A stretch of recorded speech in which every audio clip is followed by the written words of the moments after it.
నమస్తే, నేను మీ doctor Hano Edluri. I'm coming back with a complete detailed reports on Hyderabad real estate market stability ఏంటి, 2025లో ఎలా ఉండబోతుంది.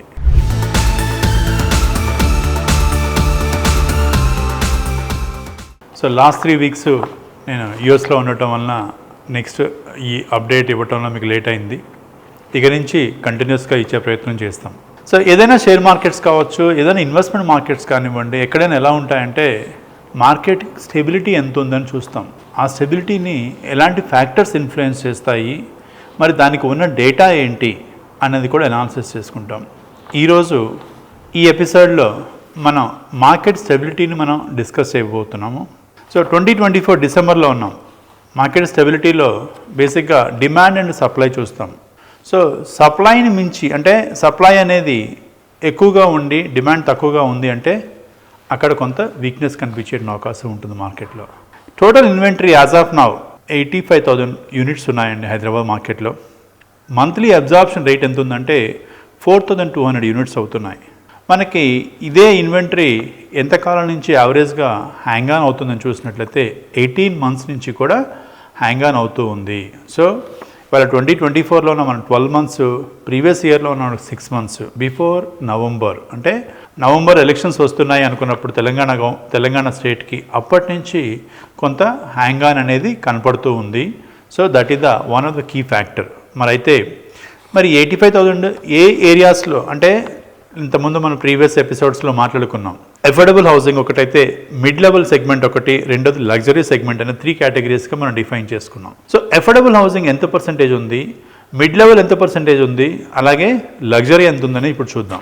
ఈ 85,000లో అఫోర్డబుల్ హౌసింగ్కి వచ్చేసేసి ఇన్వెంటరీ అంటే లెస్ దాన్ 45 lakh rupees కన్నా వాల్యూ ఉన్నటువంటివన్నీ కూడా అఫోర్డబుల్ హౌసింగ్ కింద కన్సిడర్ చేస్తే, దాని 32,000 యూనిట్స్ ఉన్నాయి. దాంట్లో absorption rate is 2,100 units per month is absorption rate.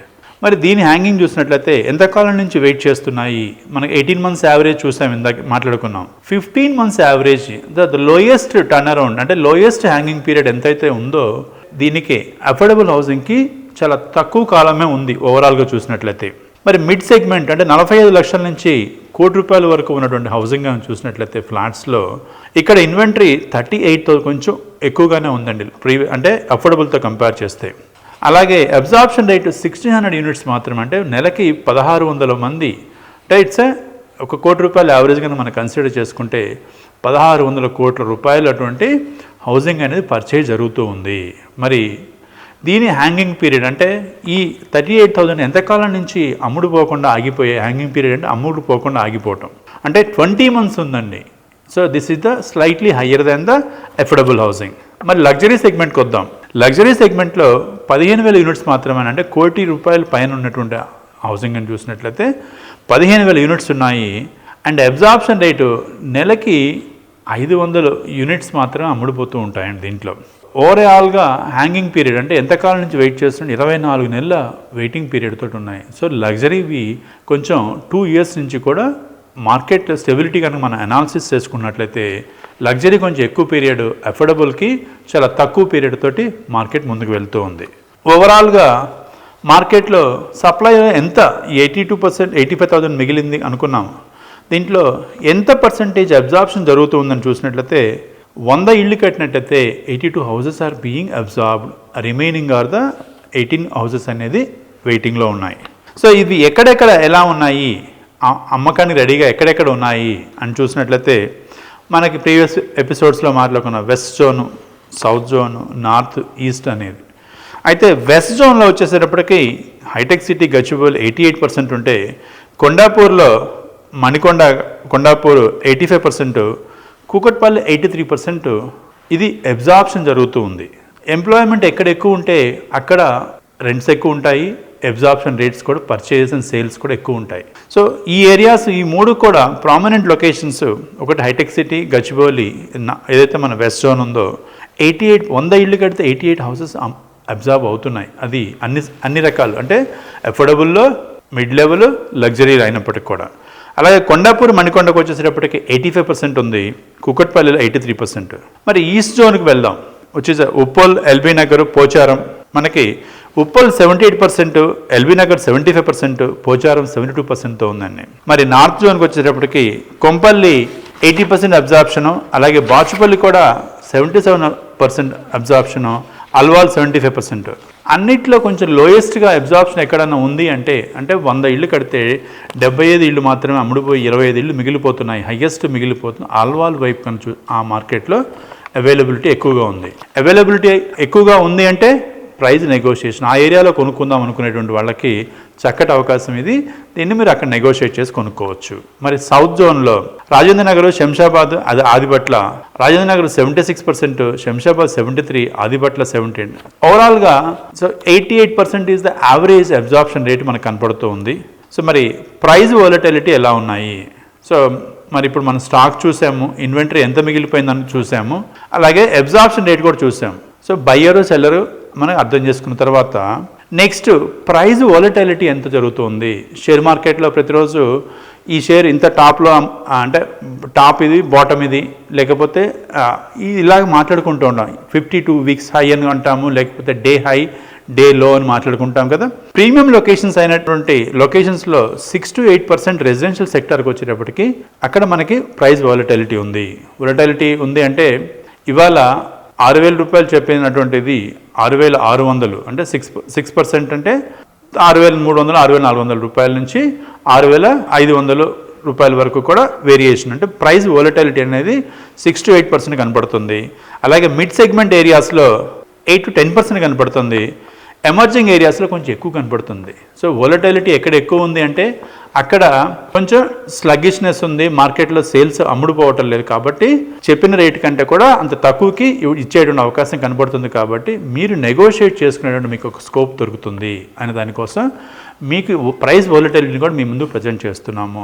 Again real estate సెగ్మెంట్లో ఈ విధంగా డీటెయిల్డ్గా ఒక ఇన్వెస్ట్మెంట్ ఎలాగైతే చేస్తామో షేర్ మార్కెట్స్లో ఎక్కడ మీకు ఏ ఛానల్లోనూ, ఏ శాటిలైట్ ఛానల్స్ కావచ్చు, అక్రాస్ ద కంట్రీ మీకు ఇలాంటి డేటా మీకు ఎక్కడ కనిపించదు. That I can guarantee you. మనకి ఓవరాల్ మార్కెట్ వోలటిలిటీ చూసాం రెసిడెన్షియల్లో. మరి కమర్షియల్ స్పేస్ కొనుక్కుంటున్నాము అంటే ఒక రెంటల్ ఇన్కమ్ కావాలనుకునే వాళ్ళకి గ్రేడ్ ఏ అంటే ఆఫీస్ స్పేసెస్లో గ్రేడింగ్ చేస్తాం. దాంట్లో 5 to 7%, retail spaces 8 to 10%, industrial spaces 7 to 9% volatility కనబడుతుంది. వోలటిలిటీ కనబడుతుంది అంటే మనకి బయ్యరు ఒక రేట్ చెప్తున్నాడు, సెల్లర్ ఇంకొక రేట్ చెప్తున్నాడు. వాళ్ళ మధ్య ఉన్న వేరియేషన్ అనేది అండ్ అక్కడి నుంచి తగ్గి బయ్యర్ అనుకున్న రేటుకి వచ్చేటువంటి వాల్యూ అంటే 120 రూపాయలు చెప్పిన వస్తువు 110 రూపాయలకి అమ్మడానికి రెడీ అయ్యాము అంటే వోలటిలిటీ ఈజ్ 10%. ఆ హయ్యర్ ద వాల్యూ ఎందుకు తగ్గుతారు అంటే అక్కడ ఆ మార్కెట్లో అమ్ముడుపోవడం అనేది తగ్గినప్పుడు తగ్గుతుంది. సో మరి డిమాండ్ సప్లై చూద్దాం. ఇప్పుడు మనకి ఇందాక ఈ నెంబర్ ఆఫ్ యూనిట్స్ అన్సోల్డ్ ఎన్ని ఉన్నాయో చూసుకున్నాము, అలాగే మార్కెట్స్ చూసుకున్నాం. దాని తర్వాత డిమాండ్ సప్లైలో ప్రీమియం సెగ్మెంట్లో 1:1.2, మిడ్ సెగ్మెంట్లో అంటే ఒకటి డిమాండ్ ఉంటే 1.2 దొరుకుతూ ఉంది. 1.2 అవైలబుల్ ఒక హౌస్కి. అంటే మనకి 100 ఇళ్ళు కావాలంటే 100% మాట్లాడుకుంటే 100 ఇళ్ళు కనుక ప్రీమియంలో డిమాండ్ ఉంటే 120 అవైలబుల్ అవుతున్నాయి. అలాగే మిడ్ సెగ్మెంట్లో 100 ఇళ్ళు డిమాండ్ ఉంటే 140 అవైలబుల్ అవుతున్నాయి. అలాగే అఫోర్డబుల్ సెగ్మెంట్లో 100 ఇళ్ళు డిమాండ్ ఉంటే 110 మాత్రమే అవైలబుల్ అవుతున్నాయి, అంటే రెడీ టు ఆక్యుపై కస్టమర్కి. సో ఇది డిమాండ్కి ఎక్కువ ఉంది, supply is not available affordable హౌసింగ్లో. అంటే లెస్ దాన్ 45 lakhsలో కట్టేటువంటి బిల్డర్స్ కానీ ఆపర్చునిటీ కానీ లిమిటెడ్గా అయిపోయింది. దానివల్ల కస్టమర్స్ అఫోర్డబుల్ హౌసింగ్ కోసం ఎక్కువగా చెక్ చేసుకుంటూ ఉన్నారు. మరి అలాగే కన్స్ట్రక్షన్ ప్రోగ్రెస్ ఎలా ఉందో చూద్దాం. ఆన్ స్కెడ్యూల్ ప్రాజెక్ట్స్ సో చెప్పిన టైం లైన్ ప్రకారం రెరాలో మనం ఏదైతే సబ్మిట్ చేసిన దాని ప్రకారం 72% ఉంటే డిలే 28% ప్రాజెక్ట్స్ డిలేలో నడుస్తూ ఉన్నాయి. Average delay period is 8 months. అంటే 1-2 months 3 months కొంత యావరేజ్గా జరుగుతూ ఉంటుంది. కొన్ని ప్రాజెక్ట్స్లో 3 months 6 months ఉంటే కొన్ని ప్రాజెక్ట్లో 1 year ఉంటుంది. అంటే యావరేజ్ వచ్చేసేసి 8 months అనేది an average project delivery time ఇచ్చిన టైం కంటే వేరియేషన్ వస్తూ ఉంది. సేల్స్ వెలాసిటీ చూద్దాం, అంటే ఎన్ని సేల్స్ అమ్ముడుపోతున్నాయో చూద్దాం. ప్రీమియం సెగ్మెంట్లో 4.2 units per month అయితే మిడ్ సెగ్మెంట్ 6.8 units, అఫోర్డబుల్ సెగ్మెంట్లో 8.5 units per month సేల్స్ జరుగుతున్నాయి. ఇది మార్కెట్ హెల్త్ ఎలా ఉంది అనేది తెలుసుకునే ప్రయత్నం చేసిన తర్వాత మరి ఫైనాన్షియల్ స్టెబిలిటీ ఏంటి? ఫైనాన్షియల్ స్టెబిలిటీ అనగానే హౌసింగ్ లోన్స్ ఎలా ఉన్నాయి, మరి తీసుకున్న వాళ్ళు అప్పులు ఎలా కడుతున్నారు, ఈ వీడియో కంప్లీట్గా మనం దేని గురించి మాట్లాడుకుంటున్నామంటే మార్కెట్ స్టెబిలిటీ ఏంటి, హైదరాబాద్ రియల్ ఎస్టేట్ మార్కెట్లో స్టేబుల్గా ఉన్నటువంటి ఎంతవరకు కన్సిడర్ చేయొచ్చు అనే దాంట్లో ఫైనాన్షియల్ మ్యాట్రిక్స్ కూడా ఇంపార్టెంట్ రోల్ ప్లే చేస్తుంది. యావరేజ్ హోమ్ లోన్ వచ్చేసి 8.5 నుంచి 9.5% కడుతున్నారు. లోన్ రిజెక్షన్ రేట్ ఈజ్ అయితే 12%. అంటే 100 మంది అప్లై చేస్తే 12 మంది రిజెక్ట్ అవుతుంది. Loan prepayment 8%. ఇది ప్రీపేమెంట్ అంటే ఎక్కువ మంది మా హౌసింగ్ లోన్ లాంగ్ టర్మ్ ఉంచుకోవడం ఎందుకు, ముందుగా క్లోజ్ చేసేసుకుందాం అనేటువంటి వాళ్ళు 100లో 8 మంది క్లోజ్ చేసుకుందాం అనుకుంటున్నారు దాని మీనింగ్. అలాగే డిఫాల్ట్ రేట్స్ ఎలా ఉన్నాయి, మరి కట్టలేని వాళ్ళ పరిస్థితి ఏంటి? సరే, ఇంట్రెస్ట్ రేట్స్ చెప్పారు, అన్నీ బాగున్నాయి. వాళ్ళల్లో ఓవరాల్ డిఫాల్ట్ రేట్ 2.8%. 100లో 2.8% మాత్రమే కట్టలేని పరిస్థితిలో ఉన్నారు. వీటిల్లో కమర్షియల్ ప్రాపర్టీస్ అని, రెసిడెన్షియల్ ప్రాపర్టీస్ అన్ని చూస్తే 1.9 వచ్చేసి కమర్షియల్ ప్రాపర్టీస్, 3.2% అనేది residential properties. So it's a very minuscule number. అంటే యావరేజ్లో 1.9% అంటే 100కి 1.9 యూనిట్స్, 1.9 మంది మాత్రమే కట్టలేని పరిస్థితిలో ఉంటే, కమర్షియల్లో రెసిడెన్షియల్లో 3.2% పీపుల్ కట్టలేకుండా డిఫాల్ట్ అయ్యి ఫోర్క్లోజర్కి వస్తూ ఉన్నాయి. ఫోర్క్లోజరు, ఆక్షన్స్ అంటాము, అవన్నీ అదొక వేరే మార్కెట్ సెగ్మెంట్. అలాగే మరి మార్కెట్ కండిషన్స్ ఎలా ఉన్నాయో చూస్తే డెవలపర్స్ ఎలా ఫీల్ అవుతున్నారు.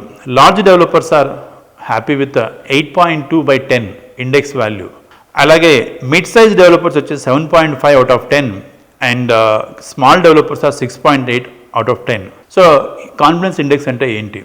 ఎస్, మార్కెట్ బాగుంది, మేము డబ్బులు పెడతాము, ఇన్వెస్ట్ చేస్తాము, సో ఫ్యూచర్ బాగుంటుంది, నెక్స్ట్ భవిష్యత్తులో కస్టమర్ డిమాండ్ వస్తుంది అనే ఉద్దేశంతో ఇప్పటి నుంచి కన్స్ట్రక్షన్ మొదలుపెట్టి చేసేటువంటి దాంట్లో చూస్తే large developers are very strong, mid size developers are little below them, and small డెవలపర్స్కి కొంచెం ఫైనాన్షియల్గా అంత ఎక్కువ కాలం వెయిట్ చేయలేరు కాబట్టి వీళ్ళ దగ్గర కొంత కాన్ఫిడెన్స్ అనేది తక్కువ ఉంది. అలాగే బయర్ కాన్ఫిడెన్స్ చూస్తే end users are at 7.8 out of 10, investors are at 8.1 out of 10, NRI buyers are 8.5 out of 10. NRIs are still very strong అని హైదరాబాద్ మార్కెట్లో 8.5 అంటే 10కి 8.5 మార్కులు ఇస్తున్నారు, 100కి 85 మార్కులు ఇస్తున్నారు. Yes, we will invest, we want to buy a property అనేటువంటి వాళ్ళు బయర్ కాన్ఫిడెన్స్ ఇండెక్స్ పరంగా. మరి రిస్క్ అసెస్మెంట్ ఏంటి? మరి రిస్క్ కూడా ఉంటుంది కదా. మార్కెట్ స్టెబిలిటీ గురించి మనం మాట్లాడుకుంటున్నాం. Hyderabad real estate market stability as of now in the December. So market risk వచ్చేసేసి ఓవర్ సప్లై రిస్క్ ఎంత ఉంది అంటే 6 అవుట్ ఆఫ్ 10. ఆల్రెడీ మనకు ఒక ఇందాక మాట్లాడుకున్న దాంట్లో స్టాక్ మిగిలిపోయింది. ఇవన్నీ ఓవర్ సప్లై పెరిగే కొద్దీ కూడా స్టాక్ మిగిలిపోతుంది. దాని రిస్క్ ఎంత? ప్రైస్ బబుల్ అనేది very low risk. Infrastructure delay risk అనేది 5 out of 10. So infrastructure delay అంటే గవర్నమెంట్ సైడ్ నుంచి ఫండింగ్ ఏదైతే ఇన్ఫ్రాస్ట్రక్చర్ డెవలప్ చేయాల్సి ఉన్నాయో వాటి రేటింగ్. సో మార్కెట్స్ పరంగా సో ప్రైస్ బబుల్ అనేది this is a very important sensitive point. చాలామంది అనుకుంటారు అసలు ఈ రేట్లు ఏంటి, ఇవి పడిపోతాయి, పెరగవు. సో ప్రైస్ బబుల్ అనేది అటువంటిది. కానీ ఎంతమంది అనుకుంటున్నారంటే they are 3 people out of 10 is what they are thinking. So markets ఏదో పడిపోతాయి అని. మార్కెట్స్ పడవండి, వెరీ క్లియర్. పెరగటంలో స్పీడ్ తగ్గుతుంది ఏమో కానీ మార్కెట్స్ అయితే పడవు. ఎందుకు పడవు? ఇవాళ ఏ వస్తువు మీరు కొందామన్నా, ఏ రా మెటీరియల్ కొందామన్నా, ఏ లేబర్ ఛార్జెస్ చూద్దామన్నా ఏవి కూడా అందుబాటులో లేవు. నెంబర్ 1. నెంబర్ 2, ల్యాండ్ విత్ ఇన్ఫ్రాస్ట్రక్చర్తో ఉన్నటువంటి ఏ ల్యాండ్ కూడా తక్కువ రేట్లో అవైలబుల్ లేదు, రాదు, దొరకదు. So markets are not going to be bubble, లేదు, ఏమీ లేదు. నెక్స్ట్ ఎకనామిక్ రిస్క్ ఏంటి అంటే interest rate sensitivity. It is very high. Currently we are observing last almost like 11 RBI 11 reviews నుంచి కూడా రెపో రేట్స్ తగ్గించకపోవటం. అంటే బ్యాంకులకి వడ్డీ ఆర్బీఐ వడ్డీకి ఇస్తుంది, దాన్ని బ్యాంకులు ఎండ్ కస్టమర్కి వడ్డీకి ఇస్తారు. సో ఆ రేట్ని పెంచారు 6%, 6.5%. సో అది ఏదైతే ఉందో అది తగ్గించలేదు. కానీ రీసెంట్గా 3 days బ్యాక్ జరిగినటువంటి రివ్యూలో RBI governor credit reserve ratios అంటాం, లిక్విడిటీని కొంత పెంచుదామంటే 1,20,000 కోట్లు బ్యాంకులకి అడిషనల్గా అవైలబుల్ అయ్యే విధంగా మార్పులు చేశారు. దానివల్ల కొంత సపోర్ట్ దొరుకుతుంది రియల్ ఎస్టేట్ పైన అనేది అదొకటి. Employment market dependence very high. This is very crucial. మన నెక్స్ట్ వీడియోలో హైదరాబాద్ మార్కెట్లో ఎంప్లాయ్మెంట్ ఆపర్చునిటీస్ ఏంటి, ఎక్కడెక్కడ ఏ ఏరియాస్లో వస్తున్నాయి, అవన్నీ ఏ టెక్నాలజీస్ పైన వస్తున్నాయో కూడా మాట్లాడుకుందాం. ఎఫ్డిఐ డిపెండెన్సీ అంటే ఫారెన్ డైరెక్ట్ ఇన్వెస్ట్మెంట్స్ ఏమైనా రావాలి వస్తే కానీ రియల్ ఎస్టేట్లో లార్జ్ ప్లేయర్స్ ఎవరైతే ఉన్నారో కొంతమంది లార్జ్ ప్లేయర్స్కి ఎఫ్డిఐ ఇన్వెస్ట్మెంట్స్ ఉన్నాయి, కానీ మిగతా అందరూ కూడా ఎఫ్డిఐ మీద డిపెండ్ అయిన వాళ్ళు కాదు. నెక్స్ట్ ఇక మరి దీన్ని ఫ్యూచర్ స్టెబిలిటీ ప్రోగ్రెషన్ ఏంటి? ఇన్వెంటరీ ఓవర్ హ్యాంగ్ ఎప్పుడైతే రిడక్షన్ టు 15%కి వచ్చి అబ్జార్ప్షన్ కనుక 85%, 82% ఇందాక మనం మాట్లాడుకున్నాం, అది వచ్చినట్లయితే 2025లో it's going to be very good. Price volatility అనేది it should be decrease to 6 to 8% రేంజ్లో. This is accepted. మనం వెళ్ళి ఒక అపార్ట్మెంట్ కొందామని వెళ్ళిన తర్వాత 5 to 6%, 7% వరకు కూడా ఒక వేరియేషన్ మనం నెగోషియేట్ చేసే ఒక హెడ్ రూమ్ ఉంటుంది. సో దాన్ని మనం తీసుకుంటున్నాం. రిస్క్ మిటిగేషన్ ఏంటి? దీంట్లో new RERA implementations, infrastructure improvement, government spending కూడా, అలాగే economic diversification, better market transparency, ఇవన్నీ కూడా వస్తే మార్కెట్స్ ఇంకా బెటర్గా ఫ్లరిష్ చేస్తాయి. These indicators suggest that relatively stable market with manageable risk. End of the day మనం మాట్లాడుకున్న అన్నింటిలో కూడా రిస్క్ ఏముందని చూస్తే not that big risk. It's a stable market, this is a manageable risk. So Hyderabad real estate market is very stable and investors need not to worry about it. These data is what it is speaking. So మీరు ఇన్సైట్లో మీరు data చూస్తూ ఉంటారు, నేను మాట్లాడుతున్న దాన్ని. So it is we're introducing new way of real estate investment. మేము చెప్పే approach కానివ్వండి, మీరు ఇన్వెస్ట్ చేసేటప్పుడు మీరు స్టెబిలిటీ, మార్కెట్ స్టెబిలిటీ అనేది రియల్ ఎస్టేట్లో ఇప్పటివరకు మీరు ఎక్కడ వినుండరు. So this is the real 360 TV which is giving you complete insights about the real estate. Thank you with this note.